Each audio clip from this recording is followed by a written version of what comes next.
வணக்கம். திசைகளின் 5 மணி செய்திகள்.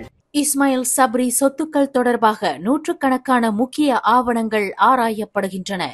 லஞ்ச ஊழல் மற்றும் சட்டவிரோத பண பரிமாற்றம் தொடர்பாக விசாரணையின் ஒரு பகுதியாக முன்னாள் பிரதமர் டத்துஸ்ரீ இஸ்மாயில் சப்ரி யாக்கூப்பிற்கு சொந்தமானவை என்று சந்தேகிக்கப்படும் சொத்துக்கள் தொடர்பில் நூற்றுக்கணக்கான ஆவணங்களை மலேசிய ஊழல் தடுப்பு ஆணையமான SPRM ஆராய்ந்து வருகிறது. தற்போது தீவிரமாக ஆராயப்பட்டு வரும் ஆவணங்களில் கடந்த பிப்ரவரி 10 இஸ்மாயில் சப்ரி அறிவித்த தனது சொத்து விபரங்கள் தொடர்பான ஆவணங்களும் அடங்கும் என்று SPRM வட்டாரங்கள் தெரிவித்தன. ஒரு வீட்டில் 177 மில்லியன் ரிங்கிட் மதிப்பிலான ரொக்கம் மற்றும் தங்க கட்டிகள் பறிமுதல் செய்யப்பட்டது தொடர்பில் பிரதான சந்தேக நபராக வகைப்படுத்தப்பட்டுள்ள இஸ்மாயில் சப்ரி இன்று 2வது நாளாக SPRM விசாரணையில் ஆஜராகியுள்ளார். ஒருபுறம் விசாரணை நடைபெற்று வந்த போதிலும் அவர் அளித்துள்ள வாக்குமூலத்திற்கு ஏற்ப அவரின் சொத்துக்கள் தொடர்பான ஆவணங்களும் ஏக காலத்தில் ஆராயப்பட்டு வருவதாக அந்த வட்டாரங்கள் தெரிவித்தன. வழக்கத்திற்கு மாறாக பெரிய அளவில் ரொக்கப்பணம் கண்டுபிடிக்கப்பட்டதால் அவருக்கு சொந்தமான சொத்துக்களின் விவரங்களை மிக துல்லியமாக ஆராய வேண்டியுள்ளது. இஸ்மாயில் சப்ரியின் சொத்து விவரங்களை அடிப்படையாக கொண்டே அவரின் வாக்குமூலம் தற்போது பதிவு செய்யப்பட்டு வருவதாக அந்த வட்டாரம் மேலும் தெரிவித்தது. பள்ளி நிர்மாணிப்பு பணிகளை மேற்கொள்வதற்கு 48,050 ரிங்கிட் மதிப்புள்ள குத்தகையை தனது தம்பியின் நிறுவனத்திற்கு கொடுத்ததாக பள்ளி தலைமையாசிரியர் ஒருவர் ஷா அலம் செஷன்ஸ் நீதிமன்றத்தில் இன்று குற்றம் சாட்டப்பட்டார். 56 வயது மொஹமட் ஜைனி மிஸ்கோன் என்ற அந்த தலைமை ஆசிரியர் ஸ்லாங்கோர் மாநிலத்தில் வீற்றிருக்கும் சிறப்பு பள்ளி ஒன்றில் தனது பதவியை பயன்படுத்தி தனது உடன்பிறப்புக்கு குத்தகையை கொடுத்ததாக குற்றப்பதிவு வாசிக்கப்பட்டது.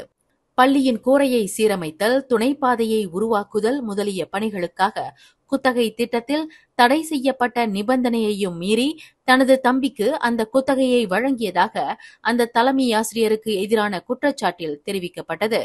கடந்த 2023 ஆண்டு ஜூலை 8 இக்குற்றத்தை புரிந்ததாக 2009 மலேசிய ஊழல் தடுப்பு சட்டத்தின் கீழ் அந்த தலைமை ஆசிரியர் குற்றச்சாட்டை எதிர்நோக்கியுள்ளார். தனது தலைமையில் அமைக்கப்பட்ட உரிமை கட்சியை ஓர் அரசியல் கட்சியாக பதிவு செய்வதற்கு செய்து கொள்ளப்பட்ட விண்ணப்பம் நிராகரிக்கப்பட்டது தொடர்பில் உள்துறை அமைச்சர் டத்துஸ்ரீ சைஃபுடின் நசுத்யோன் இஸ்மாயிலிடம் செய்து கொள்ளப்பட்ட மேல்முறையீடு தள்ளுபடி செய்யப்பட்டுவிட்டதாக அந்த கட்சியின் தலைவர் டாக்டர் பி ராமசாமி தெரிவித்துள்ளார். உரிமை கட்சியை அரசியல் கட்சியாக பதிவு செய்வதற்கு தாங்கள் செய்து கொண்ட விண்ணப்பம் கடந்த ஆண்டு ஜூலை 4 சங்கங்களின் பதிவு அலுவலகமான ROS-இனால் தள்ளுபடி செய்யப்பட்டதாக டாக்டர் ராமசாமி குறிப்பிட்டார். ROS-இன் இந்த முடிவை எதிர்த்து உள்துறை அமைச்சர் என்ற முறையில் சைஃபுடினிடம் செய்து கொள்ளப்பட்ட மேல்முறையீடு தள்ளுபடி செய்யப்பட்டதாக அவர் குறிப்பிட்டார். தங்களின் விண்ணப்பத்தை நிராகரித்திருக்கும் அரசாங்கத்தின் முடிவை எதிர்த்து வழக்கு தொடுப்பதற்கு கடந்த பிப்ரவரி 27 கோலாலம்பூர் உயர் நீதிமன்றம் அனுமதி அளித்திருப்பதாக டாக்டர் ராமசாமி தெரிவித்தார். மலேசிய ஊழல் தடுப்பு ஆணையத்தினால் கைது செய்யப்பட்டு தடுப்பு காவலில் வைக்கப்பட்டிருந்த சபுத்தே நாடாளுமன்ற உறுப்பினர் தெரேசா காக்கின் முன்னாள் உதவியாளர் 5 லட்சம் ரிங்கிட்டை லஞ்சமாக கேட்டு பெற்றதாக கூறப்படும் குற்றச்சாட்டை மறுத்துள்ளார்.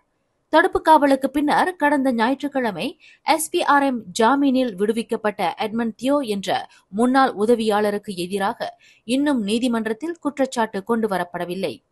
தனக்கு எதிராக கூறப்படும் அனைத்து குற்றச்சாட்டுகளையும் வன்மையாக மறுப்பதாக இன்று வெளியிட்டுள்ள ஓர் அறிக்கையில் எட்மண்ட் தியோ தெரிவித்துள்ளார். தம் மீது சுமத்தப்பட்டுள்ள குற்றச்சாட்டுகள் அனைத்தும் அடிப்படையற்றது என்றும் உண்மைக்கு புறம்பானது என்றும் அவர் விளக்கினார். ஜாசேகாவின் கௌரவத்தை நிலைநாட்டுவதற்கு வரும் ஞாயிற்றுக்கிழமை நடைபெறவிருக்கும் மத்திய செயலவை குழு உறுப்பினர் பதவிக்கு போட்டியிடுவதில் இருந்து தாம் வாபஸ் பெறுவதாகவும் கட்சியில் தாம் வகித்து வரும் அனைத்து பொறுப்புகளில் இருந்தும் விலகுவதாகவும் எட்மண்ட் தியோ அறிவித்துள்ளார்.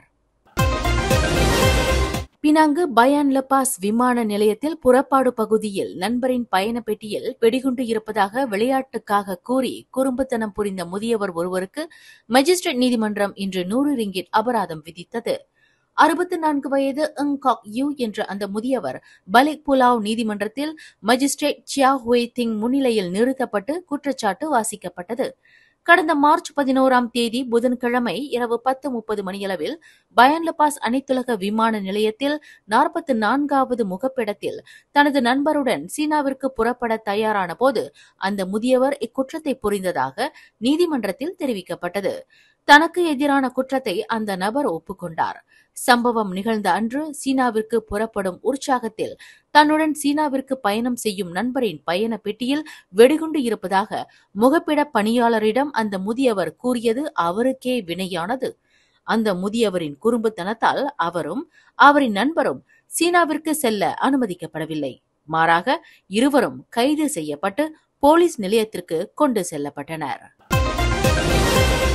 தனது 4 வயது வளர்ப்பு மகளுக்கு மரணம் விளைவித்த குற்றத்திற்காக சிமெண்ட் லாரி ஓட்டுநர் ஒருவருக்கு சிரம்பான் உயர்நீதிமன்றம் இன்று 8 ஆண்டு சிறை தண்டனை விதித்தது. குற்றவாளி என்று நிரூபிக்கப்பட்டால் மரண தண்டனை விதிக்க வகை செய்யும் குற்றவியல் சட்டம் 302 பிரிவின் கீழ் குற்றம் சாட்டப்பட்ட அபு ஹசன் டாரூஸ் என்ற 34 வயதுடைய அந்த லாரி ஓட்டுநருக்கு எதிரான குற்றச்சாட்டு நோக்கமில்லா கொலையாக மாற்றப்பட்டது. குற்றவியல் சட்டம் 304 பிரிவின் கீழ் குற்றம் சாட்டப்பட்ட அந்த நபருக்கு எதிரான குற்றச்சாட்டை நிரூபிப்பதில் புராசிகியூஷன் தரப்பு வெற்றி பெற்றுள்ளதாக நீதிபதி ரோஹானி இஸ்மாயில் தமது தீர்ப்பில் தெரிவித்தார்.